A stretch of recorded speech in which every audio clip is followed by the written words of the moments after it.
I have been dying to try this pedal ever since it came out, and I heard that it was a Kemper killer. And as somebody that has owned the Kemper for over 4 years now, I can definitely say my curiosity was piqued. So is it true? Do I think that the TONEX is a Kemper killer? Does the TONEX live up to the hype? And who is this pedal for? And spoiler alert, I think this pedal is fantastic. So let's talk about it.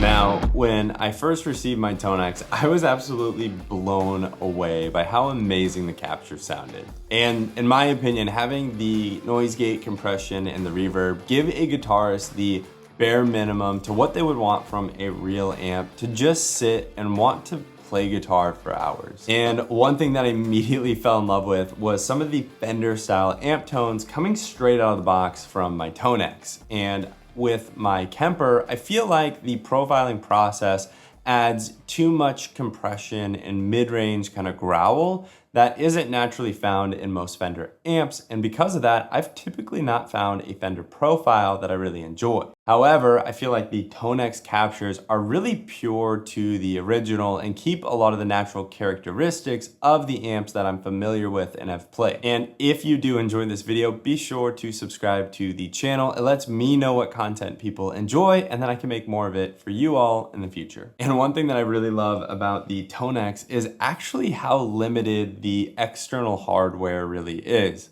And I posted a photo to Instagram saying, hey, I bought a TONEX, and I had multiple people comment and tell me like, it's great, but it doesn't have a ton of effects. And personally, I view this as a pro. And I think it's partially because a lot of units like the Helix, the Kemper, the Quad Cortex, the Fractal units are all-in-one units, which are designed to give you amazing amp tones, but they're also intended to give you options for overdrives, distortion, compression, wah, flanger, chorus, the list goes on and on. And what I typically find is a lot of times when I find a great sound, I spend more time tweaking and adjusting, really dialing things in, where with my TONEX, once I found a capture that I really liked, I just played my guitar, honestly, for an hour or two.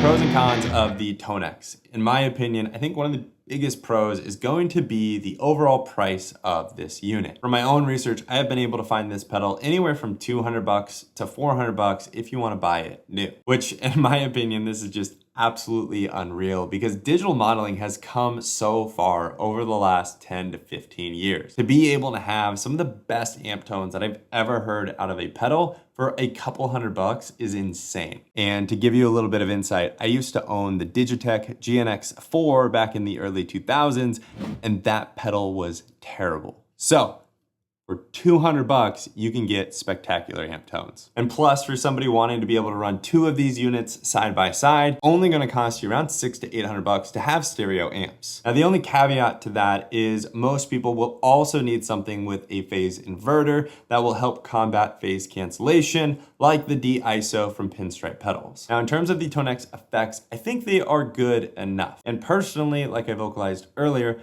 I like having a simplified unit, and this honestly may be a pedal that I just have for quick and easy access for recording. Having a ton of effects makes me want to tweak and dive into parameters and adjust, where with the TONEX, I don't have to do that. I can just find an amp that I like and play and maybe dial in a little compression and reverb. Now, I would say the biggest con that I noticed immediately was going to be the desktop software. Now, I know it's not an editor, but it's where you go in and you upload your presets, your tone matches, and everything into the TONEX. And in my very limited experience, I found that it's a little confusing. However, I know that every new modeler, profiler, capture device has a learning curve to it. Everybody uses similar but slightly different terminology. And so in this case, I think it's largely just learning the difference between presets and tone models, and then understanding how to bounce back and forth in the librarian to be able to easily save presets and then upload them into the TONEX. And I will also say with my Kemper, I probably watched every single video available on YouTube at the time of how to use the unit. Whereas with this TONEX, I've purposely tried to be a little bit more limited because I wanted my honest reactions and impressions of this device.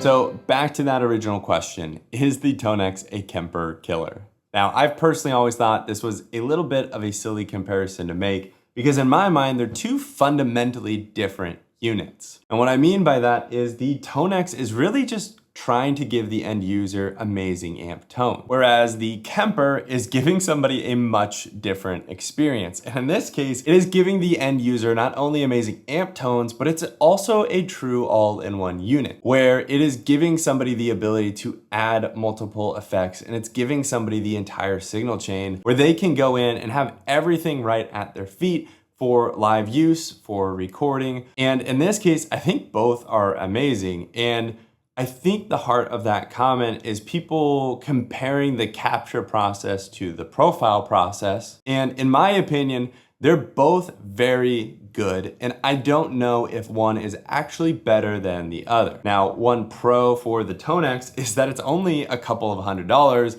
and it is really, really good.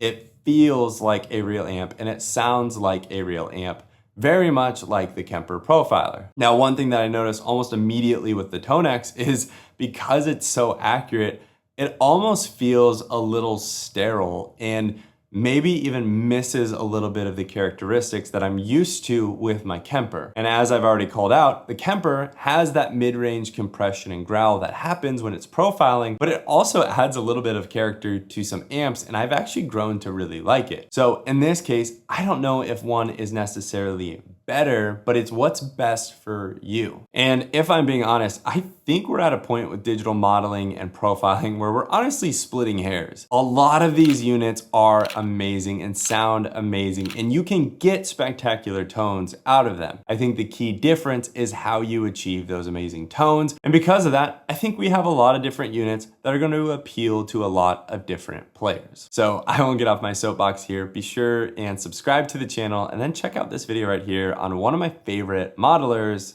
the Line 6 Helix.